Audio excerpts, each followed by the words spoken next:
그런데 12명의 제자 이름을 알 수 있는 사람들이 있습니다. 베드로라든가 야고보라든가 요한이라든가 마태라든가 알 수 있지요, 어느 정도. 그런데 성경에 보니까 70명의 이름은 그 어디에도 기록되지 않습니다. 어떤 문헌에도 그리고 외경에도 그리고 성경의 뒷이야기 미드라시라는 게 있거든요. 근데 거기에도 70명의 이름은 나와 있지 않습니다. 그런데 70명이 뭐 하냐면요. 17절 말씀을 자세히 한번 읽어보십시오. 70인이 기뻐 돌아와 가로되 이렇게 말씀하십니다. 70인이 기뻤다. 그리고 돌아왔다. 그리고 얘기합니다. 예수님께 얘기합니다. 뭐라고 한가요? 주여 주의 이름으로 귀신들도 우리에게 항복합니다. 아멘. 그런데 뭐냐면요. 70인이 예수님께 이 보고를 할 때 그 마음이 어땠다고요? 눈만 깜빡깜빡 하는데 본문 보셔야 돼요. 뭐라고요? 기뻐했다라고 합니다. 기뻐했다라고. 그런데 20절 말씀에 보니까 또 그렇게 말씀하셔요. 주님께서 그러나 뭐라고 합니까? 귀신들이 너에게 항복하는 것을 기뻐하지 말고 우리 몇 번 계속해서 반복해서 봤지요. 너의 이름이 하늘에 기록된 것으로 기뻐하라 하시니라 이렇게 얘기합니다. 그러니까 우리가 이제 잘 기억해야 돼요. 70명이 돌아와서 예수님의 이름으로 주의 이름으로 명령하고 선포했더니 귀신들도 항복했다. 그것 때문에 기뻐했는데 주님의 생각은 또 달랐다고요. 주님의 생각은 뭐예요? 너 이름이 하늘에 기록된 것으로 기뻐하라. 이렇게 말씀합니다. 그래서 말씀의 제목을 그렇게 정합니다. 나에게는 이런 기쁨이 있는가예요. 나에게는 이런 기쁨이 있는가.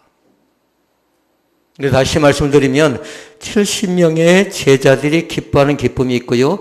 예수님께서 말씀하시는 기쁨이 있다라는 겁니다. 그러니까 차원이 좀 다르지요.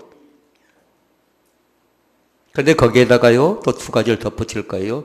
네 가지의 기쁨이 있는데 나에게 이 네 가지 기쁨 가운데 어떠한 기쁨이 나에게 있는가를 잘 보라는 겁니다. 세상 사람들이 말하는 기쁨과 또 예수 믿는 사람들이 말하는 기쁨이 있는데 나에게는 과연 어떤 기쁨이 있는가를 보자라는 거예요. 첫 번째 기쁨은 뭐냐면요. 세상적인 기쁨이에요. 세상적인 기쁨. 두 번째 기쁨이 있습니다. 두 번째 기쁨은 뭐냐면요. 예수 믿는 우리 성도들의 기쁨이 있어요. 성도들의 기쁨. 세 번째 기쁨이 17절에 나와요. 누구의 기쁨이에요? 70명의 제자들이 70명의 사람들이 복음을 전하고 와서 항복했던 그 모습 앞에서 기뻐하는 기쁨도 있어요. 그걸 세 번째는 뭐냐면요. 사도들의 기쁨이라고 얘기한답니다. 네 번째 기쁨은 뭘까요? 예수님이 나에게 주신 기쁨이에요. 그러니까 어떤 사람은 1번의 기쁨이 있어요. 1번이 아까 뭐였죠? 세상적인 기쁨. 2번은 뭐였어요? 성도들의 기쁨이에요. 3번은 뭐였어요? 사도들의 기쁨이에요. 4번은 뭐예요? 예수 믿는 사람들이 예수님이 나에게 주신 기쁨이 있다라는 겁니다. 그리고 오늘 말씀을 잘 들었다가요. 다음 주에 목장 모임을 가질 때에 이 말씀을 한번 나눠봤으면 좋겠습니다. 그러니까 다음 주 목장 모임을 가질 때는 기쁨과 슬픔이에요. 언제 기뻤습니까? 언제 슬펐습니까? 이걸 같이 나눌 건데요. 미리 준비를 하고 오시라고요. 그래야 목장 모임 때 나눌 수가 있습니다. 그러니까 이미 이제 서론적인 말씀으로 다 이 말씀을 나눴어요. 세상적인 기쁨이 있다. 그리고 성도의 기쁨이 있다. 사도들의 기쁨이 있다. 예수님이 주신 기쁨이 있는데 나에게는 과연 어떤 기쁨이 있는가? 이렇게 질문하는 겁니다. 나에게는 과연 어떤 기쁨이 있는가? 이렇게 물을 때에 대답할 수 있어야 된다는 거예요. 자, 그러면 첫 번째 말씀 뭐였지요? 세상 사람들이 누리는 기쁨입니다. 성경의 원뜻에 보니까 그렇게 설명을 합니다. 기쁨에 대해서 두 가지를 설명을 하는데요. 하나는 뭐냐면요. 맛소스라고 그래요. 맛소스. 이건 세상적인 기쁨이라고요. 또 하나의 기쁨이 나오는데 그건 뭐냐면 카라라고 합니다. 근데 카라의 기쁨은 뭐냐면 두 번째 기쁨이 아까 뭐였죠? 성도들이 누리는 기쁨이죠. 카라의 기쁨은 성도의 기쁨이에요. 그러니까 맛소스는 세상적인 기쁨인데 반드시 뭐냐면요. 조건적인 기쁨이라고 얘기할 수 있겠습니다. 그러니까 그 조건적 기쁨을 잘 보라고요. 그것은 뭐냐면요. 일이 잘 됩니다. 그럼 기뻐하는 겁니다. 뭔가 높아졌습니다. 그러면 기뻐하는 겁니다. 그러니까 뭐냐면 뭔가 일이 잘 되고 좋아져 가고 위로 올라가고 또 뭔가 내 생각보다 훨씬 더 잘 되어져 갑니다. 그러면 좋아하는 건데 그거 뭐라고요? 세상적인 기쁨인데 성경 원뜻에 보니까 그것을 맛소스 그렇게 얘기한다고요. 잘 듣고 대답해야 돼요. 술을 먹어서 기쁩니다. 아멘 하면 안 되겠지요? 예. 그리고 뭐냐면요. 돈을 벌어서 기쁩니다. 출세해서 기쁩니다. 이런 기쁨을 뭐라고요? 맛소스라고 한다고요. 그런데 보십시오. 돈을 벌었는데 그 돈은 잠깐 동안 있다가 돈이 또 사라져버리죠. 그러면 마음속에 한없는 슬픔이 찾아옵니다. 술을 먹을 때 어떤다고요?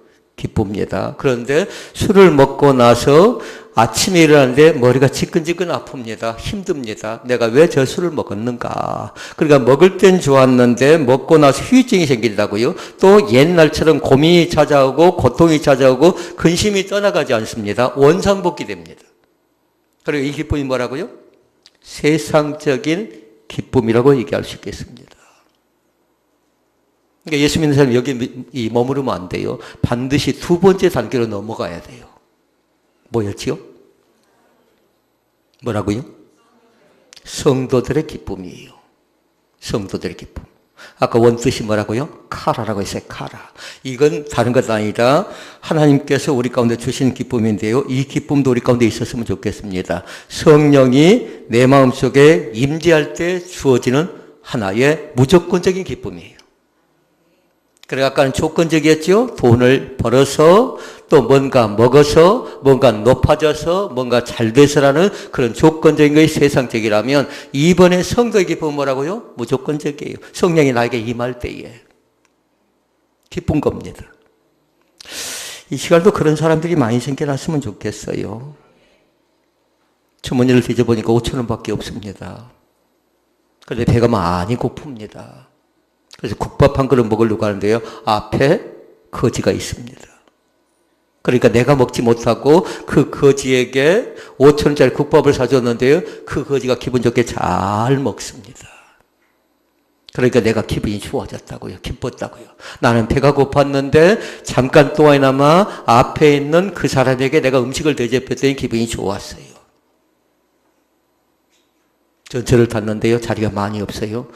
몸이 많이 피곤해 있는데 자리가 마침 한 자리에 나니까 잽싸게 그 자리에 앉았어요. 근데 다음 역을 가니까 누군가가 찾아오는데 누군가가 올라오는데요. 나이가 훨씬 더 먹은 또 힘들한 사람이 내 앞에 딱 섭니다. 그러니까 어쩔 수 없이 반사적으로 일어섰어요. 그랬더니 그분이 기분 좋게 편하게 갑니다. 내가 자리를 양보했더니 기분이 좋습니다. 나는 좀 피곤했지만 내가 돈이 5,000원밖에 없어서 내가 먹으려다가 그걸 다른 사람에게 양보했더니 기분이 좋았다고요. 이것을 뭐라고 한다고요?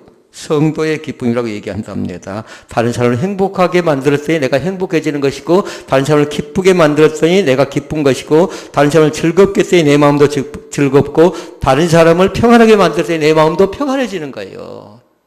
이게 성도의 즐거움이라고요. 큰 것 아닙니다. 지극히 작은 건 내 것을 희생할 때 돌아오는 것, 그 기쁨을 얘기하는 겁니다. 한 목사님 계셨습니다. 임브란트 목사님이라고 그러는데요. 18년 동안 감옥에 갇혔습니다. 그런데 그 감옥에 갇혀있는데요. 그 한 사람은 갇혀있는 것이 아니라 많은 사람이 갇혀있는데 그곳에서 음식을 주는데 뭐냐면요. 죽지 않을 정도의 밥과 물만 주는 거예요. 그런데 사람들이 먹을 것이 부족하니까 늘 허덕입니다. 그래서 그 목사님 마음속에 결정합니다. 내 것이 부족하지만 10분의 1을 떼서 음식을 다른 사람에게 나누기 시작해요. 죽지 않을 정도로 줬다고 했어요. 근데 그 가운데 10분의 1을 뗀다는 건 굉장히 힘든 거예요. 물을 주는데 죽지 않을 정도로 주는데 거기에서 10분의 1을 떼서 같이 있는 그 채소에게 줍니다. 그렇게 해서 그 교도소 안에 변화가 나타나는데요. 교도소 전체가 예수 믿는 기쁨이 생겨납니다. 이것이 무슨 기쁨이라고요? 카라의 기쁨. 이것이 무슨 기쁨? 성도의 기쁨이라고요. 내 것을 드렸을 때 나에게 찾아오는 기쁨이 있어요. 다른 사람이 행복할 때 내 것을 내가 조금 드릴 때에 저 사람이 행복하고 저 사람이 평강을 갖고 즐거워할 때 내 마음속에 평강과 기쁨과 행복감이 찾아와요. 그 즐거움이 나에게도 있다라는 겁니다. 말씀 제목 다시 물어볼까요? 나에게는 이런 기쁨이 있는가? 세상적인 기쁨이 있는가? 그리고 두 번째, 성도의 기쁨이 있는가? 세 번째, 70인의 기쁨. 그걸 다른 말로 얘기하면 사도들의 기쁨이라고요. 사도들의 기쁨. 그러니까 이 사도들의 기쁨은 다른 것 아니라 세상적인 기쁨보다도 성도의 기쁨보다도 더 큰 기쁨이 있다라는 겁니다. 하나님의 일을 할 때에 하나님께 나에게 주는 기쁨이 있다라는 거예요. 그런데 언제인가를 잘 보라고요. 사도들이 언제 기뻐하는가, 사도들이 언제 즐거워하는가, 언제 평강을 누리는가, 그걸 잘 보라는 겁니다. 그런데 성경에 보니까요, 사도의 기쁨은 세 가지로 나타나요. 세 가지로. 하나는 뭐냐면요, 그들이 지금 뭐 하고 돌아왔어요? 뭐 했을까요? 전도합니다. 그러니까 첫 번째는 뭐냐면 전도하는 기쁨이 있다라는 겁니다. 아멘. 전도하는 기쁨이 있었다라는 겁니다. 70문도가 전도하고 돌아와서 기뻐서 예수님께 보고하지요. 그러니까 예수님의 일 중에서 가장 큰 것, 가장 중요한 것, 가장 소중한 것, 가장 필요한 것이 있다라면 그건 뭘까요? 전도하는 거예요. 한 영혼 한 영혼에게 전도하는 거라고요. 그때 기쁨이 있다라는 겁니다. 한 영혼에게 전도했더니 그 사람의 복음을 전했더니 두 번째로 나타나는 것이 있습니다. 그것은 뭐냐면요. 70인이 함께 같이 모여서 전도를 하지요. 70인이 기뻐서 돌아와 가로되 함께 같이 갔다라는 거예요. 함께 같이 갔다. 그러니까 두 번째는 뭐냐면 함께 일하는 기쁨이 있습니다. 그러니까 교회는 뭐냐면요. 혼자 하지 마시라고요. 교회는 어떻게 해요? 둘이 하세요. 함께 하세요. 더불어서 함께 같이 살아가는 공동체가 뭐냐면요. 교회예요. 그러니까 교회는 독점해보면 어쩔까요? 그러면 사람이 길러지지 않습니다. 사람이 키워내지지 않습니다. 그러니까 좀 어설프더라도 어쩔게요? 같이 하고 또 때로는 조직이 하고 때로는 나름대로요. 목장이 하고요. 역할 분담을 하는 거죠. 오늘도 마찬가지입니다. 함께 일하는 기쁨이 우리 가운데 넘쳐날 수 있기를 주의 이름으로 축원을 드립니다. 혼자 바늘을 만들게 되면요. 통계해 보니까요. 25개를 만들 수 있대요. 혼자 만들게 되면. 그런데 하루 종일 일을 하면서요. 함께 같이 더불어서 일을 같이 해서 둘 이상의 일을 만들지요. 그러면요. 통계해 보니까 625개의 바늘을 만들 수가 있대요. 이 혼자 할 때의 능률과 함께 같이 할 때의 능률은 훨씬 더 달라요. 이게 차이가 많이 생겨납니다. 장애자들이 운동을 합니다. 제대로 걷지 못한 친구들이 운동을 해요. 조만간에 강원도에서 어서 올림픽 하죠? 평창 올림픽을 합니다. 그런데 또 평양 올림픽이라도 그렇게 얘기하는 사람도 있습니다. 그런데 예수 믿는 사람은 무슨 올림픽이에요? 그 올림픽이. 저는 그렇게 생각합니다. 3평이 있었으면 좋겠어요. 평창도 중요하고 평양도 중요한데 우리에게는 어떤 올림픽이 됐으면 좋겠습니까? 평화의 올림픽이 됐으면 좋겠습니다. 평창이면 어떻고 평양이면 어떻습니까? 좀 위험한 발언인가요? 그러나 중요한 건 뭐냐면요. 우리에게 있어서는 그곳에 평화가 있고요. 그곳에 서로 왕래가 있고 그곳에 만남이 있고 그 운동을 통해서 함께 즐거워할 수 있다면 가치가 있는 거죠. 근데 그 올림픽이 끝나고 나면요. 그 뒤엔 또 무슨 올림픽이 열리죠? 사람들이 기억을 잘 안 하대요. 패럴 올림픽이라고 했어요. 또 장애인들이 그 뒤에 막바로 올림픽을 열립니다. 장애인 9명이 달리기를 합니다. 그런데 9명이 열심히 1등을 향해 달려가는데 한 명이 쓰러집니다. 이 8명의 장애인들이 서로 1등 하려다가 누가 시키지도 않았는데 8명이 일제히 다 돌아섰어요. 한 명의 장애인을 돌보고 그들이 같이 어떻게 하냐면요. 같이 부축하고 해서 함께 같이 들어갑니다. 1등이 누군가요? 공동우승을 합니다. 공동우승을. 그러니까 다시 말씀드리면 함께 일하는 기쁨도 있고 함께 일하는 즐거움도 있는데 함께 같이 공동 우승했을 때에 그 즐거움을 생각해 보라고요. 거기에서 한 사람이 나고도 있을 때에 그 어떤 사람일지라도 먼저 가지 않고 같이 함께 하려는 그 마음이요. 굉장히 소중한 거지요. 이거 이제 70인 사도의 기쁨입니다. 세 가지라고 했는데 첫 번째는 뭐였나요? 전도하는 기쁨이 있었고 두 번째는 함께 일하는 기쁨도 있었고요. 세 번째 기쁨이 있습니다. 그것은 뭐냐면요. 다른 것 아니라 영적 승리의 기쁨이 있어요. 말씀 속에 나오지요. 뭐라고 합니까? 70인이 기뻐도라고 하는데 주여 주의 이름으로 명령했더니 주의 이름으로 말씀했더니 귀신들도 우리에게 항복합니다.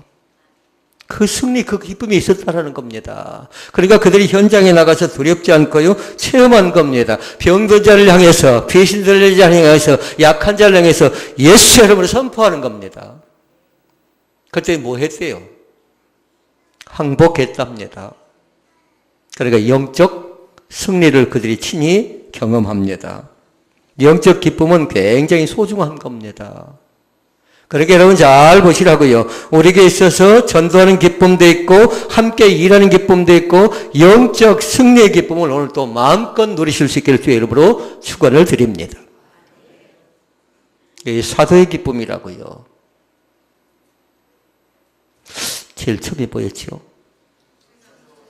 세상 사람들이 말하는 기쁨은 맛소스라고 해서 뭔가 주어져야 잃어버리면 어째요? 술을 깨고 나면 머리가 지끈지끈 아파. 내가 왜 그걸 먹었나? 돈을 잃고 나면 어쩝니까? 내가 왜 돈의 노예가 되었나? 그 생각한다라고요. 두 번째 기쁨은 카라라고 해서요. 무조건적인 것이 성령의 임재를 통해 나에게 주신 기쁨이 있다고요. 오늘도 우리 사랑하는 성도들 가운데 성령의 임재가 여기저기 나타날 수 있기를 바랍니다. 뭔가 내가 조금 희생했더니 뭔가 내가 조금 나눴더니 거기에 찾아온 희열감이 있었다라는 거예요. 이건 성령의 임재를 통해서 나에게 강권적으로 부어주시는 하나님의 따뜻한 평가인 것을 믿습니다. 세 번째는 여러분이 아셔야 돼요. 사도들의 기쁨. 첫째는 전도할 때. 두 번째, 함께 일할 때. 세 번째, 승리할 때. 이 기쁨을 누릴 수 있기를 주의 이름으로 축원을 드립니다. 나에게는 이런 기쁨이 있는가를 잘 보라는 거예요. 우리 가족인 이런 기쁨이 있는가? 또 내 남편에게, 내 아내에게, 사랑하는 자녀에게 이런 기쁨이 있는가를 잘 보라는 거예요. 세상 기쁨 가운데만 살아가면 어찌해야 될까요? 얼른 어떻게 바꿔줘야 돼요?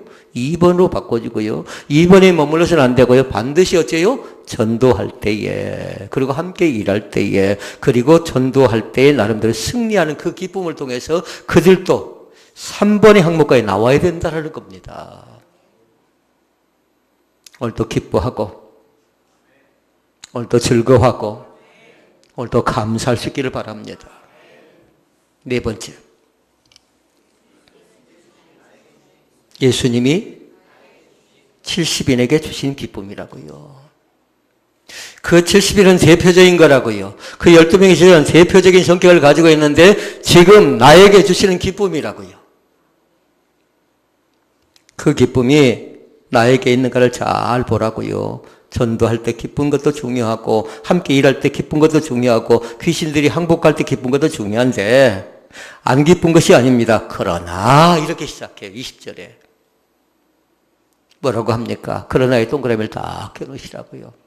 그러나 읽어볼까요? 크게요. 귀신들이 너에게 항복하는 것을 기뻐하지 말고 너희 이름이 하늘에 기록된 것으로 기뻐하라 하시니라. 아멘. 그리고 오늘 말씀 기억할 건 뭐냐면 너희 이름이 하늘에 기록된 것으로 기뻐하라. 이것이 핵심되는 말씀입니다. 그럼 이제 알아야 되겠잖아요. 하늘에 기록된 것이 대체 뭔가? 내 이름이 하늘에 기록된 것이 대체 뭔가? 우리 가족의 이름이 하늘에 기록된 것이 대체 뭔가? 우리 신혼 배들께 믿음의 사람들의 이름이 하늘에 기록된 것이 대체 뭔가를 보자라는 겁니다. 왜 그렇게 말씀하셨을까요? 그러니까 두 가지를 잘 기억하라고요. 하늘에 기록된 건 다른 것 아니라 첫 번째는 구원받았다라는 거예요. 그것이 기쁜 겁니다. 그것이 감사한 겁니다. 어떤 목사님이 70세가 되어서 은퇴를 하십니다. 미국에서 목회를 하면서 무지무지 많이 고생을 했어요. 그런데 나중에 그 고생의 보람으로요, 교회가 많은 성장을 했습니다. 목사님 은퇴식에 많은 사람이 찾아왔는데요. 목사님이 최종적으로 은퇴식 말미에 성도들을 향해서 찾아온 많은 축하객들에게 답사를 해요. 그게 사람들 궁금해합니다. 대체 무슨 말씀을 하실까? 그런데 두 가지로 말씀합니다. 지금까지 지내오면서 이 목사님이 무슨 말씀을 하실까 궁금해하고 관심 갖고 귀 기울이고 있는데 두 가지 말씀을 하세요. 하나는 뭐냐면 내가 예수 믿는 것입니다 라고 얘기합니다. 예수 믿는 것입니다 라고. 예수 믿는 것입니다. 크게 아멘 하십시다. 내가 예수 믿는 것. 예수를 믿지 않으면 세상적인 기쁨 가운데 빠져서 지금도 똑같아요. 예수를 제대로 믿지 못했다면 성도의 기쁨만 살짝 하고 말아버리겠잖아요. 그런데 예수를 믿으니까 사도의 기쁨 그 이상 예수님이 주신 기쁨이 있었다라는 거예요. 70년 목회를 하면서 어떻겠습니까? 속이 많이 상할 때도 있었고요. 기쁠 때도 있었고요. 그런데 감사한 건 뭐냐면 그분이 그렇게 얘기합니다. 내가 예수를 믿었다는 것, 그리고 또 한 가지가 있습니다. 내가 여러분이 놓칠 것 맞춰야 되는데 구원받았다라는 것. 이것이 그 목사님에게 해당될까요? 저도 마찬가지로요. 이제 은퇴를 할 때 저도 똑같은 얘기할 것 같아요. 제가 예수를 믿었다는 것, 그리고 예수 믿고 구원받았다는 것. 여러분도 똑같습니다. 뭔가 간증한다면 나 같은 사람이 예수 믿은 것, 나 같은 사람이 구원받은 것. 이거보다 더 귀한 것도 있을까요? 여러분 돈은요. 벌면 벌수록요. 부족한 겁니다. 집은요. 넓으면 넓을수록 어쩝니까? 더 넓은 집을 꿈꾸는 겁니다. 차를 타보니까 차는 더 좋은 것, 더 귀한 것, 더 큰 것, 더 좋은 걸 타려고 합니다. 이게 사람의 욕망이고 사람의 마음가짐입니다. 제가 사업하는 친구들을 만나보니까 그래요. 저 친구는 가질 만큼 가졌구나, 누릴 만큼 누렸구나 하는데 뭐냐면요. 좀 더예요. 계속이에요. 예수님이 가운데 주신 기쁨 가운데 두 번째 것이 있습니다. 두 번째는 뭐냐면요. 다른 것 아니라 예수 믿는 자들에게 하나님께서 예비하신 것이 있어요. 뭘까요? 하늘나라의 상급입니다. 아멘. 아멘. 아멘. 하나님 나라의 상급을 믿는 자들을 위해서 주님께서 예비하신다는 사실입니다. 그러니까 네 번째 예수님이 우리 가운데 주신 기쁨은요. 우리 모든 사람들이 받아도 괜찮습니다. 아까 첫 번째 것이 뭐였죠? 구원받았다라는 것. 그리고 또 뭐라고요? 하늘나라의 상급이 나를 위해서 예비되었다는 그 기쁨이요. 그러니까 그것 때문에 어쩝니까? 핍박도 견딥니다. 그것 때문에 때로는 밤에 잠을 많이 자지도 못합니다. 그것 때문에 어떻게 합니까? 핍박을 당하고 욕을 먹으며 전도하는 겁니다. 그러니까 가장 귀한 거지요. 너의 슬픔을, 너의 고통을, 너가 그동안 수고하고 노력했던 것을 내가 안다라는 그 주님의 음성 가운데 귀를 기울이시기를 바랍니다. 너의 충성을 내가 안다. 너의 헌신을 내가 안다. 주님께서 안돼요. 그러면서 우리를 위해서 뭘 한다고요? 하늘나라의 상급이 예비되어진 줄로 믿습니다. 그 고백을 분명하게 하시라고. 그래서 말씀의 제목이 뭐였습니까? 고개 숙이지 마시고요. 나에게는 이런 기쁨이 있는가? 세상적인 기쁨만 있는가? 성도의 기쁨도 있는가? 사도들의 기쁨도 있는가? 예수님께서 우리 가운데 주신 기쁨 뭐였지요? 구원 받았습니까? 라고 묻는다면 대답할 수 있어야 되겠고요. 하늘나라의 양식이 하나님 나라의 상급이 예비되어져 있다라는 겁니다. 전도할 때 기쁨도 중요합니다. 그리고 함께 일하는 기쁨도 중요합니다. 그러나 더 중요한 건 내가 예수 믿었다는 것, 그리고 내가 구원받았다는 것, 이 기쁨이 더욱더 충만하게 나타날 수 있기를 주의 이름으로 축원을 드립니다. 그 기쁨 가지고 2월 한 달 동안도 승리할 수 있기를 바라고, 한 주 동안도 영원권의 그 기쁨의 열매가 더욱더 충만하게 나타나시기를 주의 이름으로 축원을 드립니다. 우리 아버지 하나님, 나에게